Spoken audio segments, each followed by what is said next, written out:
Tu es toujours la honte, ma famille le disait à chaque fête. Alors, quand j'ai acheté la maison de mes rêves, j'ai organisé une grande fête. Et envoyé des invitations à tout le monde sauf à eux. Ils l'ont découvert sur Facebook. Les commentaires étaient magnifiques. Comme une horloge, à chaque fête, je me préparais mentalement aux remarques et aux pics, toujours enrobé de faux rires ou de tintements de verre. Tu es toujours la honte, mon père gloussait en donnant un coup de coude à mon frère, comme si j'étais une blague que seul comprenait. Ma mère, elle, se contentait de me faire taire, au moins, essaie de ne rien dire de bizarre cette année. D'accord. Et à chaque fois, j'acquiesçais, souriais nerveusement et allais aider à mettre la table ou à sortir les chaises du garage, comme un bon personnage de second plan dans ma propre vie. Je m'appelle Ellie, j'ai 32 ans et pendant la majeure partie de ma vie adulte, j'ai joué le rôle qu'il m'avait attribué, le garçon bizarre et silencieux, celui qui n'a pas gravi les échelons de l'entreprise comme mon frère Daniel, ni ne s'est extasié sur les premières étapes de bébé comme ma sœur Carly. Celui qui a gaspillé sa vingtaine à enchaîner les piges, les emplois dans des startups et les petits boulots que personne ne comprenait, sauf que ce petit boulot a fini par payer. Je n'ai jamais fait grand cas de ce que je faisais. Quand je créais des applications pour les petites entreprises, ma famille disait que ça ressemblait à un passe-temps. Quand j'ai commencé à travailler comme consultant pour des entreprises technologiques, ils ont levé les yeux au ciel et m'ont demandé quand j'allais trouver un vrai travail. Même quand j'ai lancé un produit SaaS qui a décollé pendant la pandémie, ils ont ri quand j'ai dit que je devais embaucher quelqu'un. Embaucher ? Tu veux dire un ami pour t'aider avec ton site web, a ricané Daniel pendant le dîner de Thanksgiving, tandis que mon père découpait la dinde comme s'il auditionnait pour une émission de cuisine. Alors j'ai complètement arrêté de parler de travail. Ça ne valait pas la peine. Quoi que je fasse, j'étais la risée, la déception, la honte. La goutte d'eau qui a fait déborder le vase n'était même pas dramatique. C'était l'anniversaire de Carly l'année dernière, ses 35 ans, et maman avait loué un vignoble pour la famille. Il y avait des hors-d'œuvre traiteurs, un guitariste acoustique et un diaporama des meilleurs moments de Carly, qui comprenait 5 photos de bébé, sa remise de diplôme du lycée et une photo d'elle brandissant sa première déclaration d'impôt. À un moment donné pendant les discours, Daniel a levé son verre et a dit, à Carly, la preuve qu'être responsable, ça paie. Tout le monde a ri. Ma tante chérie l'a même applaudi. Puis maman a enchaîné, et à Ellie, pour nous tenir en haleine. Nouvelle salve de rire. Mon verre de vin tremblait dans ma main. Ce soir-là, je suis resté tard pour aider à nettoyer, pas parce qu'il le méritait, mais parce que le personnel de traiteur avait l'air épuisé et dépassé. Alors que je ramenais des chaises pliantes dans la camionnette, Daniel m'a croisé avec un sourire narquois, toujours laide, hein, a-t-il dit à voix basse, assez fort pour que je l'entende, mais assez doucement pour pouvoir le nier. Je n'ai rien dit. J'ai juste terminé et je suis rentré chez moi en silence. Mais ce silence ne signifiait pas la défaite, il signifiait la planification. J'économisais discrètement depuis des années. Les revenus dans la tech peuvent être volatiles, mais j'avais fait des choix judicieux, investi, réduit la voilure quand c'était nécessaire, automatisé ce que je pouvais et, plus tôt ce printemps-là, j'avais signé pour une maison moderne de 3 chambres nichée dans un quartier de collines sécurisé. Des baies vitrées du sol au plafond, tout connecté, et un jardin qui faisait halter les agents immobiliers. C'était la maison de mes rêves et personne dans ma famille n'était au courant. Pas parce que je le cachais, mais parce que pas une seule personne ne m'avait jamais demandé ce qui se passait dans ma vie. J'ai signé les papiers, déballé mes cartons et puis j'ai fait quelque chose que je n'avais jamais fait auparavant, je me suis célébré. J'ai organisé une pendaison de crémaillère comme si c'était un événement sur tapis rouge. J'ai envoyé des invitations personnalisées à mes amis les plus proches, à d'anciens clients qui me sont devenus chers et à quelques collègues qui m'ont soutenu dans les moments difficiles. Pas de famille, pas un seul. Je leur ai dit que j'étais occupé ce week-end quand quelqu'un a essayé d'organiser un brunch.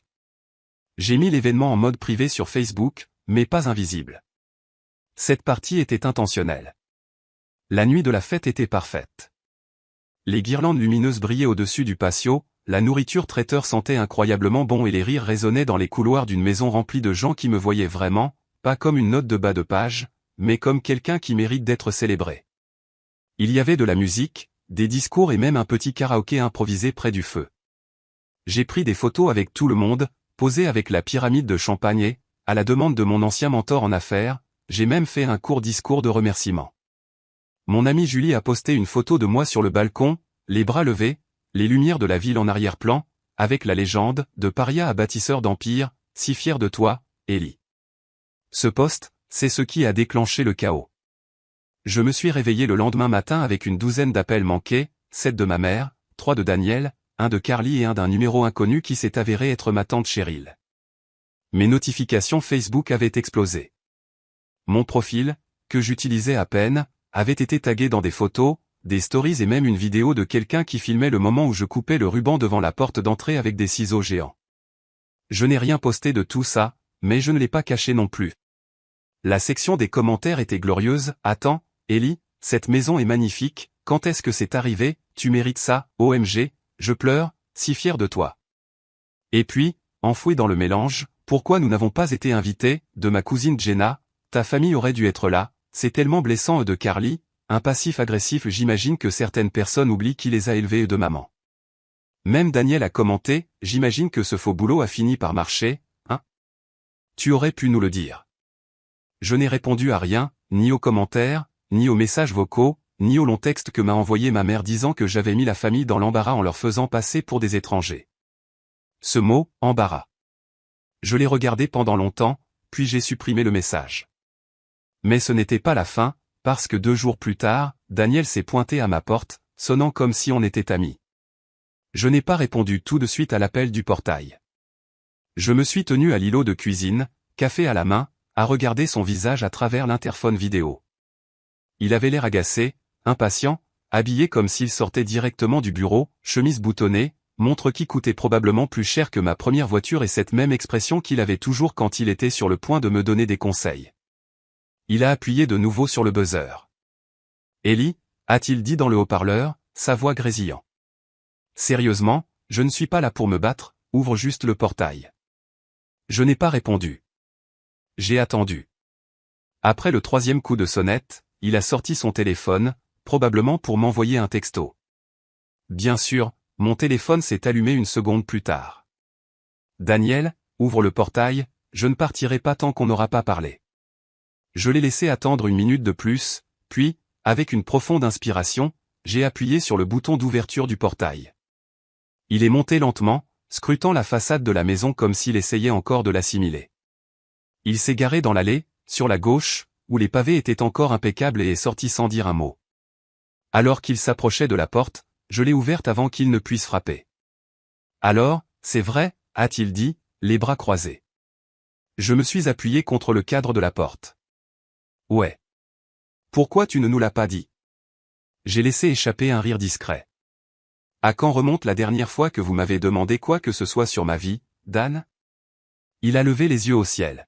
« Allez, on est une famille.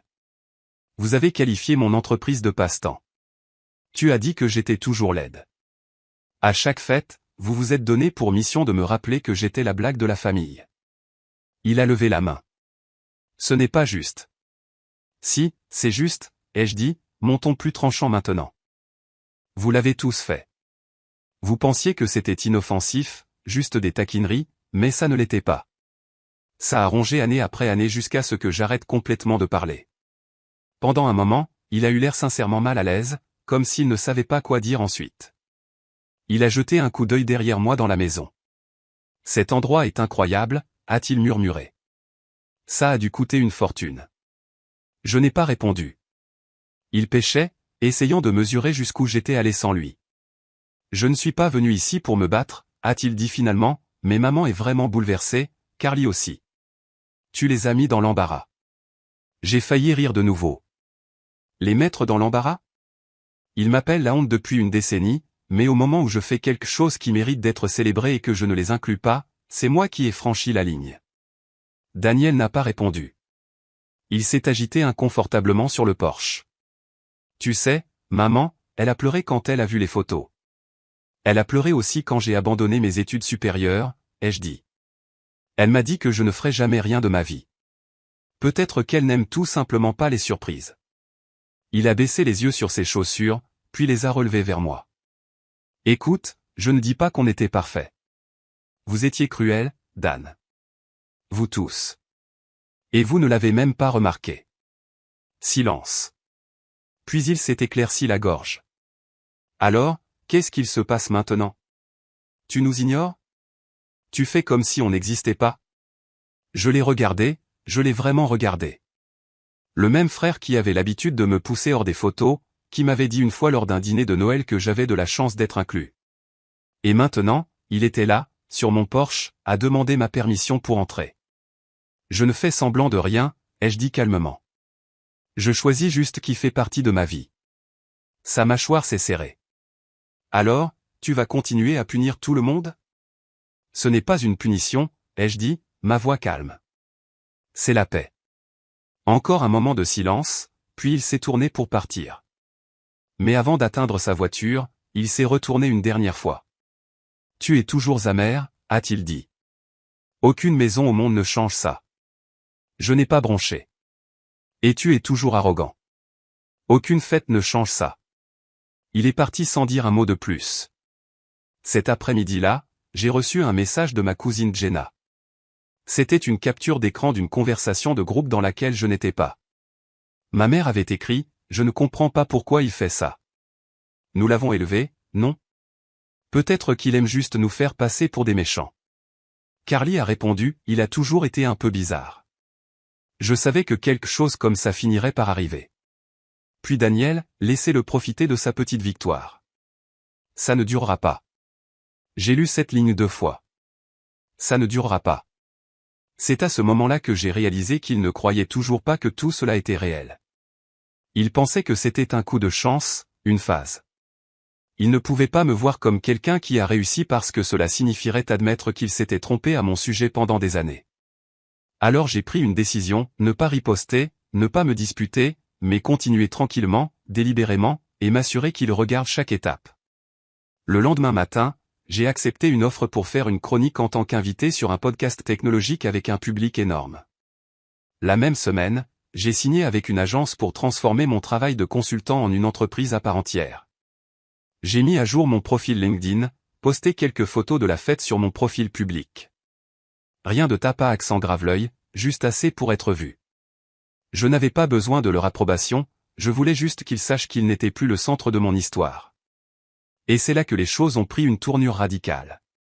Parce que 3 jours plus tard, j'ai reçu un message de ma mère. Pas un commentaire, pas un message vocal, une lettre manuscrite livrée par coursier. À l'intérieur, il y avait 5 pages et une requête. L'enveloppe était épaisse, de couleur crème, chère, comme celle qu'on attendrait pour une invitation à un mariage ou un avis juridique. J'ai failli ne pas l'ouvrir. Une partie de moi voulait la jeter dans le tiroir sans l'ouvrir, la laisser prendre la poussière avec toutes les autres choses que j'avais été trop fatigué pour traiter au fil des ans. Mais la curiosité a pris le dessus. À l'intérieur, il y avait 5 pages manuscrites sur du papier à lignes, le genre que ma mère gardait toujours en pile dans la maison. Son écriture n'avait pas changé depuis mon enfance. Des lettres bouclées, soignées, avec un lourd soulignement sur chaque mot qu'elle jugeait important. La première page commençait sans salutation, juste, je ne sais même pas par où commencer. Je me suis penché en arrière sur ma chaise, téléphone en mode silencieux, café oublié. Elle a continué en disant à quel point elle était blessée, confuse, choquée de découvrir que j'avais emménagé dans une si belle maison et que je n'avais pas pensé à partager cela avec ma famille. Elle a écrit qu'elle avait vu les photos Facebook, les commentaires d'étrangers qui me félicitaient comme si c'était eux qui m'avaient élevé. Elle a dit que c'était comme être effacé. À la page 2, la lettre a pris un tournant subtil au début. Tu as toujours eu un don pour le drame, Ellie. Même quand tu étais enfant. Tu te souviens que tu te cachais dans ta chambre pendant des heures si quelqu'un te taquinait, même si c'était juste une blague. On est une famille. Les familles se moquent parfois, c'est comme ça qu'on se maintient les pieds sur terre. J'ai senti ma poitrine se serrer. Ce n'était pas des excuses, c'était une réécriture, un léger remaniement d'années de remarques désobligeantes en un sarcasme affectueux, une présentation passive de la cruauté comme de simples taquineries, de l'exclusion comme un amour rude. Et chaque ligne portait le même message non dit, c'est de ta faute si tu es sensible. La page 3 était une liste de malentendus. Daniel ne le pensait pas quand il a dit que je ne réussirais jamais. Carly avait toujours admiré mon indépendance. Papa était juste démodé et ne comprenait pas les carrières modernes. Elle a souligné ce mot, démodé. À la page 4, elle faisait des demandes. Mettons tout ça derrière nous. Pourquoi ne pas organiser une autre réunion? On peut en faire une affaire de famille cette fois. Tout le monde est prêt à essayer, si tu le es. puis elle a lâché la vraie raison de la lettre. Ta cousine Jenna a mentionné quelque chose à propos de la croissance de ton entreprise. C'est merveilleux. Peut-être qu'on pourrait tous s'asseoir un jour et discuter de la façon de se soutenir financièrement ou autrement. Tu as toujours été bon avec l'argent et il y a quelque chose avec lesquels nous avons du mal et que tu pourrais peut-être nous aider à gérer.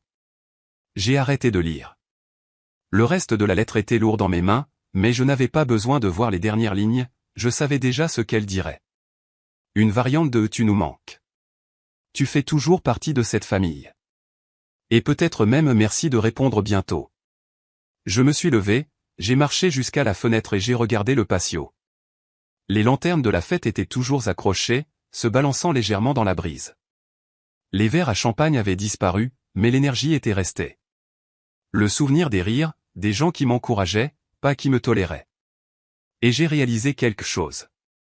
Ce n'était pas une question de réconciliation, ce n'était pas une question d'amour, c'était une question de contrôle. Pour la première fois de leur vie, ils ne pouvaient pas décider de la façon dont je me présentais. Je n'étais pas Élie l'aidant, Élie le bizarre, Élie la honte. J'étais Élie l'homme qui a réussi sans eux et ils détestaient ça. Je me suis rassis et j'ai regardé l'enveloppe. Il y avait une page de plus. Je me suis forcé à la lire. Nous aimerions venir voir la maison, peut-être apporter une bouteille de vin, prendre quelques photos. Tu sais, montrer à tout le monde à quel point nous sommes fiers. Je pense que ça voudrait dire beaucoup pour ton père. J'ai senti ma mâchoire se serrer.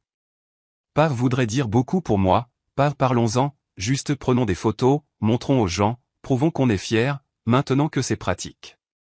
Ce soir-là, je n'ai pas répondu. J'ai plutôt pris la lettre, l'ai scannée et en ai enregistré une copie. Puis j'ai allumé un feu dans le foyer à l'arrière, me suis versé un verre et ai regardé les pages se recroqueviller et disparaître dans les flammes. 2 jours plus tard, Carly m'a tagué dans un post. Un dîner de famille, tous sourires, une légende qui disait « Certaines personnes oublient d'où elles viennent, mais nous savons toujours à quoi ressemble le véritable amour. » Les commentaires en dessous étaient quelque chose d'autre. Ma tante chérie l'a commenté « La famille d'abord, toujours. » Daniel a commenté « Pas de place pour les égos ici, juste une vraie connexion. » Maman a commenté « Amen à ça. » Et puis, enfoui sous la pile, un commentaire de quelqu'un à qui je n'avais pas parlé depuis le lycée, « Attendez, Élie n'a-t-il pas organisé une fête la semaine dernière? Je n'ai vu personne de vous là-bas. » Ce commentaire, il a disparu en quelques minutes. Je n'ai pas répondu, je n'ai pas republié, j'ai juste regardé. Parce que le moment arrivait, un moment très précis, très public et j'allais m'assurer qu'ils le voient tous. Je n'ai pas répondu au post Facebook, je n'ai envoyé de message à personne, ni à Carly, ni à Daniel, ni à maman. Je les ai juste laissés mijoter dans l'illusion qu'ils essayaient de construire, que rien n'avait changé, qu'ils étaient toujours le centre de ma vie, toujours l'axe autour duquel j'orbitais tranquillement. Mais dans les coulisses, je me suis mis au travail. Un mois auparavant, j'avais été approché par un magazine local qui présentait des entrepreneurs prometteurs de la région. Ils voulaient faire un portrait de moi, de mon entreprise technologique, de mon travail avec les petites entreprises, de mon histoire. J'avais initialement refusé, ne voulant pas attirer l'attention, mais maintenant, j'ai rappelé le rédacteur en chef.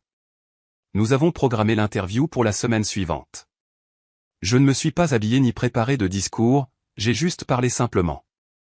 Je leur ai parlé des années de pige, des longues nuits à construire quelque chose à partir de rien, des difficultés à être sous-estimé par des gens qui pensaient que le succès ne ressemblait qu'à une seule chose. J'ai omis le drame familial, mais il était là entre les lignes, tissé à travers mon ton, mes silences, les mots que je n'ai pas dit. L'article est paru sous le titre de l'échec au fondateur, comment un outsider local a tranquillement bâti une entreprise à 7 chiffres. Il présentait une photo de moi sur le balcon de ma maison, les lumières de la ville derrière moi, la légende disant, Élie Grant, 32 ans, dit qu'il ne s'est jamais intégré et a finalement cessé d'essayer. J'ai posté l'article sur mon LinkedIn, j'ai tagué le magazine et je l'ai laissé se répandre. La réponse a été immédiate. Des clients ont contacté, des recruteurs ont envoyé des emails, d'anciens camarades de classe ont envoyé des messages, félicitations. Même l'un de mes professeurs d'université a laissé un commentaire, je savais que tu avais ça en toi, Élie. Ton projet de fin d'études avait des années d'avance sur son temps. Mais la vraie récompense est arrivée 3 jours plus tard. J'ai reçu un message de mon père. Court, froid, prévisible. J'ai vu l'article. Bel endroit. Ça aurait été bien si tu nous avais inclus. Fais-moi savoir quand on peut venir voir la maison. Je n'ai pas répondu. Le lendemain, ma mère a appelé 2 fois, puis une 3e fois. Je l'ai laissé sonner. Puis Carly a envoyé un texto, « Est-ce qu'on peut parler, juste nous deux ?» À celui-là, j'ai répondu. J'ai accepté de la rencontrer dans un café près de mon ancien quartier, un territoire neutre. Elle était déjà assise quand je suis arrivé, un latte devant elle, le remuant en cercle lent comme si elle attendait que le courage se dissolve dans la mousse. « Salut », a-t-elle dit. Je me suis assis en face d'elle. « Salut ». Pendant quelques instants, nous n'avons pas parlé. Puis elle a expiré fortement et a dit, « Écoute, je sais qu'on a été horrible. Je ne vais pas prétendre le contraire. On ne t'a pas pris au sérieux et ce n'était pas juste. » J'ai hoché la tête une fois, la laissant continuer. Je pense qu'une grande partie de ça était de la jalousie et peut-être de la peur aussi. Tu n'as pas suivi le scénario. Tu n'es pas allé aux études supérieures, tu ne t'es pas marié, tu n'as pas eu le genre de vie dont les gens parlaient quand ça a commencé à marcher pour toi quand même, ça a fait peur aux gens. J'ai été surpris par l'honnêteté de ça. Mais Ellie, a-t-elle continué, nous ignorer, la fête, les photos, les interviews, tu nous as fait passer pour des étrangers. Je me suis penché en avant. C'est parce que vous l'êtes. Vous êtes devenus des étrangers pour moi il y a des années. Je n'avais juste pas les mots ou la confiance pour le dire. Chaque fois que vous vous moquiez de moi ou que vous me laissiez de côté ou que vous me faisiez sentir comme la mascotte de la famille au lieu d'un membre, vous avez enfoncé un coin plus profond. Elle a baissé les yeux, sa mâchoire serrée. Alors, c'est tout ? On est juste coupé. Non, ai-je dit, mais les conditions sont différentes maintenant. Je ne supplie plus pour être inclus. Je ne distribue plus de réductions émotionnelles à des gens qui pensent que ma valeur est à débattre. Elle a hoché la tête lentement. Alors, quelles sont les conditions ? J'ai bu une gorgée de mon café. Vous ne parlez pas pour moi. Vous ne vous pointez pas sans invitation et si vous voulez faire partie de ma vie, vous le faites en égo, sans blague à mes dépens, sans commentaires acerbes, sans demander de faveurs déguisées en reconnexion. Ses yeux se sont embués, mais elle n'a pas protesté. D'accord, a-t-elle chuchoté. Je t'entends. Nous avons parlé pendant encore 20 minutes. Ce n'était pas chaleureux, mais c'était réel et c'était plus que ce que j'avais eu depuis des années. Elle n'a pas demandé d'argent, elle n'a pas demandé à voir la maison, elle a juste demandé, est-ce que je peux essayer de faire mieux ? Et j'ai dit, oui, mais je voulais dire, on verra un point. Les retombées sont arrivées 2 semaines plus tard. Mon père a essayé d'organiser un dîner de famille dans un restaurant, juste nous 5. J'ai décliné l'invitation poliment, fermement.